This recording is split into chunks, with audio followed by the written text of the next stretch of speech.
ಜಡಕಿ ದಂಡ ಶಕಲಧರ ಜಟಿಲ ನಟಪತಿ ಮಕಟ ತಟ ನಟನ ಪದ ವಿಬುಧ ಸರಿ ದತಿಪು ಕುಲ ಬದುಗಳನ ಲಲಿತ ಪದ ದಳಿನರ ಜಗುಪ ಮೃದಿತ ನಿಜ ವಿಜಿನ ಜಗತು ಪರತನ ರುಚಿರ ಪರಮ ಮುನಿವರ ಯುವತಿ ನೂತ ಕುಶಿಕ ಸುತ ಕಥಿತ ವಿದಿತ ನವ ವಿವಿಧ ಕಥಮೈತಲಿ ನಗರ ಸುಲೋಚನ ಲೋಚನ ಚಕೋರ ಚಂದ್ರ ಖಂಡ ಪರಶು ಕೋದಂಡ ಪ್ರಕಾಂಡ ಖಂಡನ ಶೌಂಡ ಭುಜದಂಡ ಚಂಡ ಕಿರಣ ಮಂಡಲ ಬೋಧಿತ ಪುಂಡರೀ ಕವನ ರುಚಿ ಲುಂಟಾ ಕಲೋಚನ ಮೋಚ ಸಿಜನ ಹೃದಯ ಶಂಕಾತಂಕ ರಾಮಭದ್ರ ನಮಸ್ತೆ.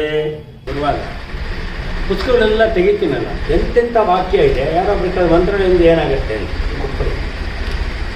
ಇವಾಗ ನಾನು ಸಾರಿ ಹೇಳ್ತೀನಿ, ಹೇಳಿ ಹೇಳಿ ತೋರಿಸ್ತೀನಿ. ಜಾ ಅಕ್ಷರ ಶುರು ಮಾಡಿದರೆ ಜಾನೇ ಮುಂದುವರಿಬೇಕು. ಒಂದು ಸಾರಿ ಯಾ ಅಕ್ಷರ ಮುಂದಿನ ಪದ ಬಂದರೆ ಜಾ ಬಂದ ನಂತರ ಯಾನೇ ಬರಬೇಕು. ಯಾ ಬಂದರೆ ಪಾ ಬಂದರೆ ಪಾ ಬರಬೇಕು. ತಾ ಬಂದರೆ